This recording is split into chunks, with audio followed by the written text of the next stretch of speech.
Bakit nga ba hindi na tinatarget ng mga hold-upper ang mga delivery rider ngayong 2025? Kadalasan makikita natin silang pakalat-kalat sa daan. Yung iba nga sa motor na rin natutulog, nagpapalipas ng gabi. Alam mo ba ang pinaka-main na dahilan? Panoorin mo ng buo ang videong ito at ikukwento ko sa'yo. Ang pinakarason talaga mga kus kaya hindi na sila target ng mga hold-upper ay wala naman talagang mga hold-up sa kanila kahit sabihin natin na maayos naman ang mga kita nila. Dahil din kasi talaga to sa bagong update ng system ni Foodpanda na kung saan ang pinaka-maximum mong pwedeng maging collection mga kus ay 2,500 na ayaw mangyari talaga ng mga delivery rider. Once kasi na umabot sa 2,500 ang collection mo ay hindi ka na makakatanggap ng delivery na COD. Kaya kadalasan talaga mga kus bago umabot ng 2,000 ang mga collection ng mga yan ay nagre-remit na din agad yung mga yan. Kaya maganda rin talaga ang ginawa ni Foodpanda na cash block sa system. Kasi once na naabot mo yung pinaka-maximum na collection, hindi ka na makakapag-deliver ng COD. No deliver, walang kita. Dati kasi talaga walang limit ang collection ni Foodpanda. Talagang umaabot talaga sa malaki dati yung collection namin. Kaya tinatarget dati ng mga hold-upper ang mga delivery rider. Sa bagong update ngayon ni Foodpanda, swerte ka na siguro kung maka-hold up ka ng 1,500 pesos ang daladala na rider. Kung sakali man na ikaw yung hold-upper, gusto mo nga ron, mga hold up ka 1,500 lang. Lugi par.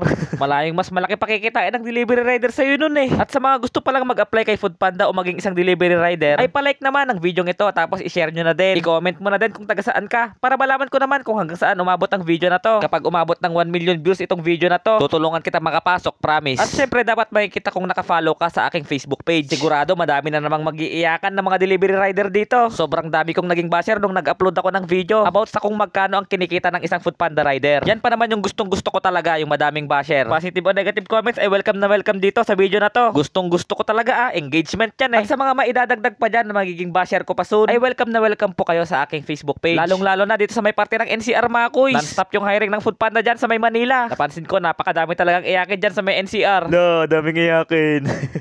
Bale, eto nga pala yung isa sa mga nag-comment. Delikado sa hold up to dahil sa pinakita mo. May mga bagay na di dapat at dapat. Anong klaseng content yan tapos naka-dislike? O sana nasagot ng video na to ang comment mo ha. O proceed tayo sa next comment. Sabi naman na to, ina nyo, hingkayat pa next content next month kung magkano naman ang kita pag matumal. Sabi ko nga mga kuys, hindi lahat ng oras maganda ang kita. Kung may malakas, meron ding matumal talaga. At yung ginawa ko ang vlog about sa kung magkano ang kinikita ng isang delivery rider ay actual earnings naman talaga yon. Okay, next comment tayo mga kuys. Sabi niya, ito yung rason kung bakit tumutumal eh. Bakit? Dami na engganyo maging rider. Basta lang may content. Hindi iniisip pwedeng kalabasan. Alam naming proud, grateful ka. Pero no need na i-share yan. Tahimik lang tayo dapat. No need na magyabang. Para sa akin naman talaga kuys, hindi naman talaga pagyayabang yan. Ang title nga ng content ko mga kuys, kung magkano ang sahod ng isang Foodpanda rider eh. Ikaw naman pala eh. Yun nga yung actual na kinita ko eh. Yun yung ipapakita ko. Sobrang dami pang negative comments ang na-receive ko sa content na yon. Puro galing dito sa may NCR kaya masasabi ko talagang madaming iyakin pala na rider dyan. O next video, comment ulit kayo. Gagawa ko ng video kung paano mag-apply kay Foodpanda. Ayun oh, naka 1 to pa ako, pitik lang.